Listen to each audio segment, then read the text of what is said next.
नमस्कार जय जगन्नाथ समस्त वेलकम करुच्चे आज गोटे नुआ मिनी ब्लॉग को। आज ब्लॉग आम स्टार्ट कले डेरी रु।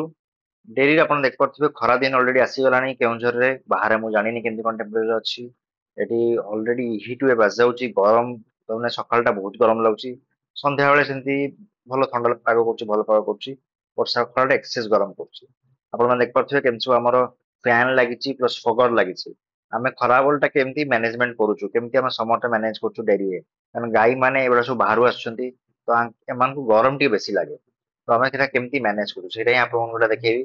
ଆମେ କଣ କରୁ ମ୍ୟାକ୍ସିମମ୍ ଟାଇମ ରେ ଫ୍ଲୋର ଟାକୁ ସବୁ ଓଦା କରି ରଖୁ ତାକି ଆମ ଫ୍ଲୋର ଟା ଯୋଉଠି ବସିବେ ସେଟା ଓଦା ହେଇକି ରହିବ ଥଣ୍ଡା ରହିବ ଟିକେ ଏଇଟା ପ୍ରଥମ। ଦ୍ୱିତୀୟ ଉପରେ ଆପଣ ଯୋଉ ଦେଖିଲେ ଫଗର ସେ ଫଗରକୁ ଆମେ କଣ କରୁ ପ୍ରତି ଘଣ୍ଟାରେ 15 ମିନିଟ ଚଲେଇ ଦଉ ସେ ଫଗରକୁ। ତାର ଆପଣ ମାନେ ଦେଖୁଥିବେ ଏଇ ଯୋଉ ଦି ସାଇଡରେ ଯୋଉ ତାକୁ ଖାଦ୍ୟ ଦେବା ପାଇଁ ଅଛି ସେଟା ଆମେ ଗୋଟେ ସାଇଡ ଛେକି ଦଉ ଛେକି ଦେଇକି ପାଣି ଛାଡିଦବୁ। ଆଉ ଇଏ ଆମର ନୂଆ ଆଇନା ଆସିଛନ୍ତି ଇଏ ବି ନୂଆ କ୍ଷୀର ଦୁହାଁଳିଆ ସବୁ ଆସୁଛନ୍ତି ଜଙ୍ଗିରାରୁ ଅଲଗା ଅଲଗା କେଉଁଝର ଜାଗାରୁ ସବୁ ଆସୁଛନ୍ତି। ଆଉ ଏଇଟା ଦେଖିବେ ଗ୍ରୀନ ନେଟ୍ ଆମେ ବିଛେଇଛୁ ଗ୍ରୀନ ନେଟ ରୁ ବି ଟିକେ ଛାଇ ହୁଏ ଏଇଟା ଆପଣ ମୋ ଆଗ ଭିଡିଓରେ ବି ଦେଖିଥିବେ ଗ୍ରୀନ ନେଟ୍ ଯେତେବେଳେ ବିଛା ହଉଥିଲା। ଗ୍ରୀନ ନେଟ୍ ବିଛିଲେ ହଠାତ୍ କିନା ଖରା ବି ପଶିଲାନି ପ୍ଲସ ତିରପାଲ ବିଛିଲେ କଣ ହବ ଖରାଟା ଆସିଲା ହିଁ ନାହିଁ ତ ଆମକୁ ଖରାଟା ବି ଦରକାର ଲାଇଟଟା ବି ଦରକାର ଆଲୁଅଟା ବି ଦରକାର। ଆଉ ସେଠି ବିଛିଲେ କଣ ଟିକେ ଆଲୁଅ ବି ଆସିଲା ପ୍ଲସ ଖରା ଏକ୍ସେସ ଆସିଲାନି ହିଟ ଯୋଉ ପବନଟା ଗରମ ପବନଟା ହଠାତ୍ ମାରିଲାନି କି ଥଣ୍ଡା ବି ରହିଲା ପାଗ। ଆଉ ଏଇ ଟାଇପ ର ଆମେ ମ୍ୟାନେଜ କରିବା ପାଇଁ ଚେଷ୍ଟା କରୁ।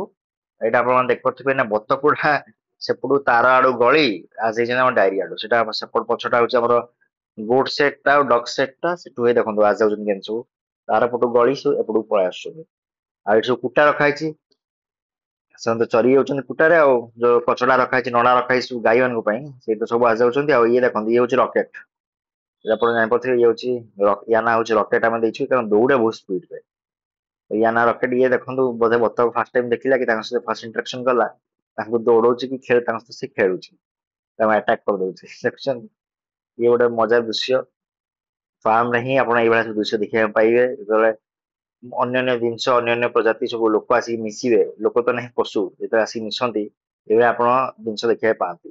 ବତକ ଆସିକି ମିଶିଲେ ରକେଟ ମାନେ ଆମ ବାଛୁରୀ ସହିତ ସିଏ ଆସିକି ଦେଖିକି ତାଙ୍କ ସହିତ ତାଜୁବ ବତକ ବି ତାଙ୍କୁ ଦେଖି ତାଜୁବ ସେ ଡରୁଛନ୍ତି। ଏଇଠି ଆପଣ ଦେଖୁଥିବେ ଛେଳି ଗୁଡା ଛଡା ହେଇଛି ରକେଟ ଯାଇକି ସେପଟୁ ଛେଳି ଗୁଡାକୁ ଭଗେଇ ଦେଲାଣି।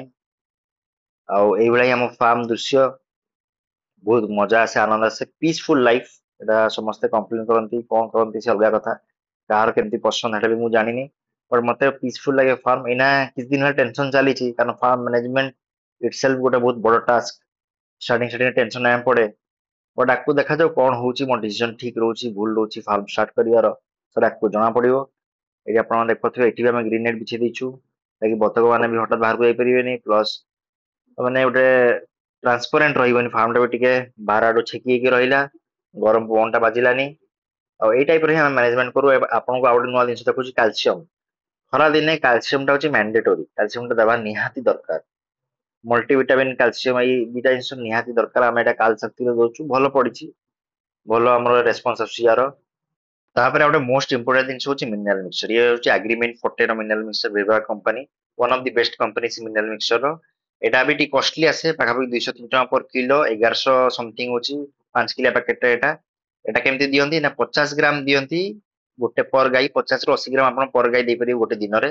ଆଉ ଦାନାରେ ମିଶେଇ ଦେଇକି ତାଙ୍କୁ ଦେଇପାରିବେ ବହୁତ ଭଲ ରେସପନ୍ସ ତାଙ୍କ ହିଟ ରେ ଆସିବେ ଭଲ ତାଙ୍କର ମାନେ ଭିତରେ ଦେହ ବି ଖରାପ ହବନି ସମରକୁ ଠିକ ସେମାନେ ଟ୍ରିଟ କରିବେ ବହୁତ ଭଲ ଜିନିଷ।